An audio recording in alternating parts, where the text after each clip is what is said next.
ஜீவவசனம் கூறுவோம், சகோதரரே சேர்ந்தே எக்காலம் ஊதுவோம்.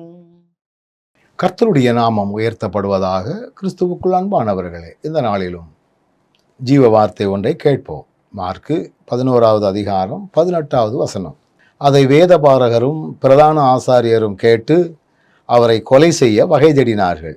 ஆகிலும் ஜனங்கள் எல்லாரும் அவருடைய உபதேசத்தை குறித்து ஆச்சரியப்பட்டபடியினாலே அவருக்கு பயந்திருந்தார்கள்.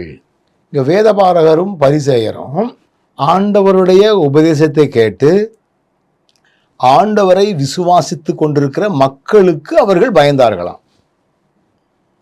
ஏன்னா ஆண்டவருடைய உபதேசம் அவ்வளவு மகிமையான ஒன்றா இருந்துச்சு. அதற்கு முந்தின வசனம் சொல்லுது, அவருடைய உபதேசத்தில் பாருங்க, என்னுடைய வீடு எல்லா ஜனங்களுக்கும் ஜெப வீடு. இதை போய் இப்படி கள்ளர் கொகையா மாத்திரிகளையான்னு சொல்லி ஆண்டவர் தெளிவாக பிரசங்கிக்கிறார். அவருடைய வார்த்தை ஒன்றெல்லாம் வெட்டு ஒன்று துண்டு ரெண்டு என்பதை போல, இது ஏன் வீடு, இது ஜெப வீடு, நீங்க இதை என்னையா கள்ளர் கொகையா மாத்துறீங்க என்று ஆண்டவர் கடுமையாக சாடுகிறார்.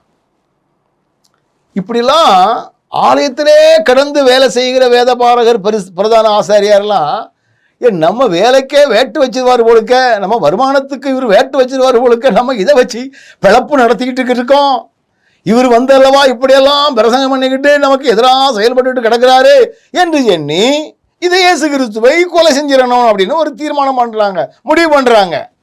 ஆனா ஜனங்களினுடைய ஆதரவு ஆண்டவருக்கு இருந்துச்சு.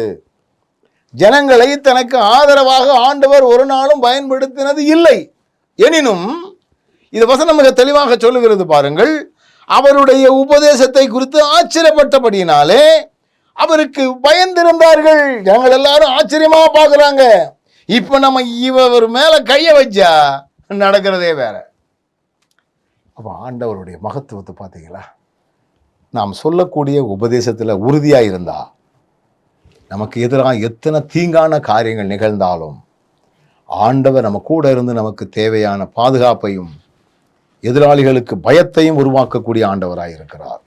நல்ல ஆண்டவரே, கவனத்தோடு நாங்கள் உம்மை பயன்படுத்தவும் பிரசங்கிக்கவும் பலன் தாரும். இயேசுவின் நாமத்தில் பிதாவே, ஆமென்.